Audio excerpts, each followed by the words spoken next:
Andy sits down with Weird Al Yankovic. We get a closer look at a homemade rancor in Stoopid Buddy Stoodios, and much, much more. Now, from the Lucasfilm headquarters, it's the Star Wars Show. Hello, I'm Peter Townley. And I'm Andy Gutierrez, welcoming you to the Star Wars Show, the only Star Wars show on the internet that has secret Star Wars messages hidden on its bookshelves every week. Is that true? No, I'm just messing with Reddit. Let's go to the news. Kicking things off this week with some comics news because it's Wednesday, Marvel has just sent over the first look at Star Wars number 22. The comic, written by Eisner Award winner Jason Aaron with art by Jorge Molina and cover by Mike Deodato, finds the Rebel Alliance on a mission attempting to hijack a Star Destroyer. And you can find out for yourself how this adventure pans out when the issue hits store shelves on August 24th. Also from Marvel this week are more variant covers for the 25th and final issue of Darth Vader. First is the action figure cover by John Tyler Christopher featuring Dr. Aphra in classic Kenner form. Next up is Adi Granov's cover featuring a powerful image of Vader and his saber flanked by Dr. Aphra as well as 000 and BT-1. And you can pick up all the variant covers for Darth Vader number 25 when the comic is released later this year. In movie news, we are very excited to reveal an exclusive first look at a brand new ship in Rogue One. As seen in this never before seen still from Rogue One, the ship is called the U-Wing, and here to talk more in depth about the ship is our good friend from the Lucasfilm Story Group, Matt Martin. Hi. Wait, this isn't my office.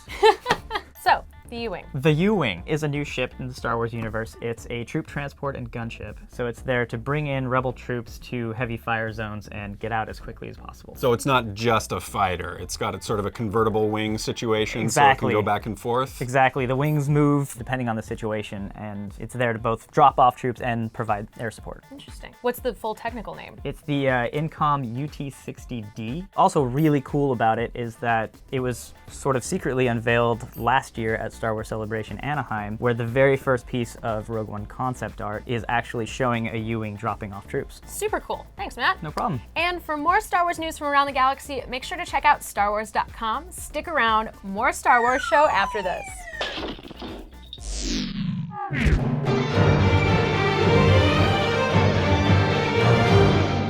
I'm Kevin Kiner, the composer for Star Wars Rebels. You're watching The Star Wars Show. Welcome back. I am now joined by the one and only Mr. Weird Al Yankovic. Thank you so much for taking some time to come and chat with us. My pleasure. I think I'm the only one. Yeah. Has that been proven? I think so. I think so. In the multiverse, there may be several other ones. Yeah. But I had to write this down because I thought it was so amusing. Your Wikipedia page lists you as singer, songwriter, parodist, record producer, satirist, actor, voice actor, music video director, film producer, and author. I'm a hyphenate. Yeah. That's crazy. So you are having kind of a crazy week. You just did 2 nights at the Hollywood Bowl, Conan from Comic-Con, and now you're here. It has been crazy. I mean, I've been kind of nervous about the Hollywood Bowl shows because that's kind of a big deal. Because, you know, LA's my hometown. So if you do a big show in your hometown and you suck, you have to move. And I didn't want to move. Yeah. You know, what a pain. So tell me a little bit about the shows. You actually played with the full Hollywood Bowl Orchestra. Yeah, that was amazing. Thomas Wilkins was the conductor, and it was the full 85-piece Hollywood Bowl Orchestra. And then that includes having the 501st. Yes. The 501st members. I was including the 501st in that number. That's pretty wild. So it was all like the Southern California garrison showed up. And so you're also a film buff. Are you just a consumer of all pop culture? Well, I'm in particularly a Lucasfilm fanboy. Also, I'm a fan. I love pop culture and I try to be aware of what's going on. And having a tour here is pretty mind-boggling. I have my iPhone out, like taking pictures of everything. It's just like everything's just amazing to me. So you've done 2 pretty popular Star Wars parody songs, and you've closed all your shows with Yoda, which has become a pretty important part of our fan community. I mean, well, people nice have to hear. grown up listening to that song. What was the inspiration to do that song in the beginning? Well, I was a huge fan of Empire Strikes Back, and Yoda was sort of the standout character in that film. And I was a big fan of the Kinks, and then the idea just came up, I'll just do Yoda to the tune of Lola. And I was in college at the time. This was 1980, and I recorded a really primitive version of it for the Dr. No show, just me and the accordion. The Yoda-Lola connection, I think, is a little more logical, but when you did The Saga Begins to American Pie, how do you pair that up? I knew that I wanted to do something with episode 1. I was trying to think, what song could I pair it up with? And normally I do a song that's very contemporary and popular, and I was looking at the charts and thinking, I don't know if I want to, Star Wars seems like it's weightier than that. It's got more gravitas, and I thought I should really do it with a classic rock song. And then I thought of American Pie, and it had a real narrative structure to it, and I thought, oh, no, I could really do something with this. But at the same time, everybody was saying, like, Don McLean's never going to let you do that. That song is sacred. That's so iconic. He never lets anybody do anything with that song. And I said, well, it never hurts to ask.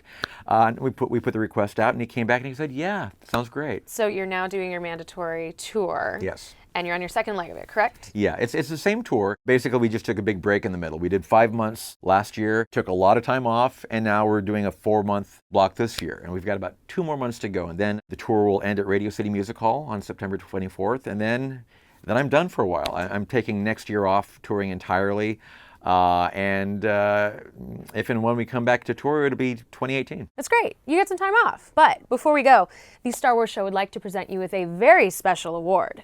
The Star Wars Show Lifetime Musical Achievement Award. The plaque is in the mail. That's awesome. Thank you so much. How cool. So thank you for all of the work that you've done and spreading the Star Wars love. Thank you so much. I really appreciate that. Wow. Yay! Thank you so much for taking time to come and talk to us. This was a ton of fun. And everybody at home, check out to see if the Mandatory World Tour will be coming to your city, and we'll be back with more Star Wars Show in just a minute.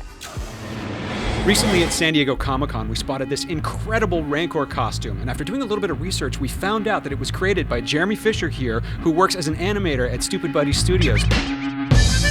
Jeremy, tell us about this incredible costume you've created.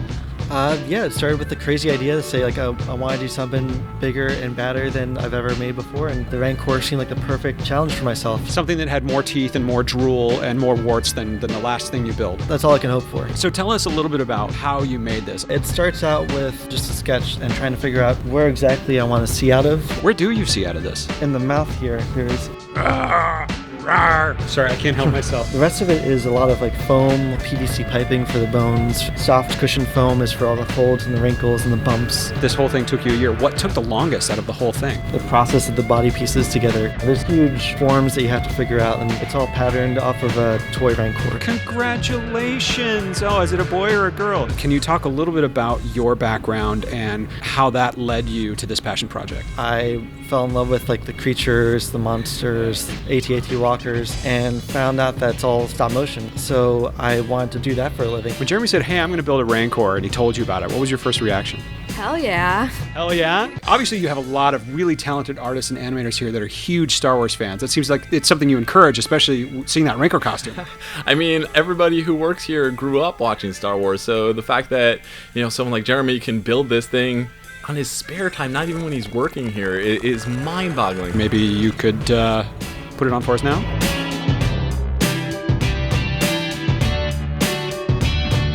Thanks so much, you guys, for showing us this costume. It's incredible, and hope to see you at future conventions. Yeah, of course. Thanks for having us. We're going to put this back on. Sorry, we'll talk to you soon. I had no idea the Star Wars Show had a Lifetime Musical Achievement Award. Oh yeah, it's very prestigious. I'd say it's just as cool as a Grammy. So it's like a Grammy, but only for music about Star Wars, awarded by a 3-month-old show that's also about Star Wars. Yeah, like I said, it's very prestigious. Yeah. Okay. Well, last week we asked to see your cosplay, and boy did you deliver, from the store-bought costumes from the 70s, which are my personal favorite, to a shirtless, very fit Kit Fisto, and Ahsoka and Dave Filoni, a Boba Fett from loyal viewer, Star Wars Explained, and even a Jocasta Nu. There were so many great costumes that we couldn't fit them all in here, so we highly suggest you check them out for yourselves by searching the hashtag SWS Cosplay. And speaking of cosplay, the Rancor costume you saw a few moments ago, well, it doesn't have a name yet, and its creator Jeremy has asked us for your help. Leave your suggestion for a name in the comments below, or use the hashtag #NameARancor, and we will share our favorite name next week. Finally, we have an exciting bit of news to share. The Star Wars Show is happy to announce our brand new series, the Star Wars After Show, presented by Verizon, where we and other Lucasfilm employees sit down to discuss the biggest Star Wars stories of the week in a free-form roundtable setting. It's super relaxed, super fun, and a great all-around time that you will definitely not want to miss. The show begins Thursday, August 4th, with new episodes airing every Thursday only at youtube.com/Verizon. And as always, remember to like the video, subscribe to the channel, like us on Facebook, follow us on Twitter, Instagram, Vine, Google+, and download the app. Thanks for watching the Star Wars Show presented by Verizon, and may the Force be with you.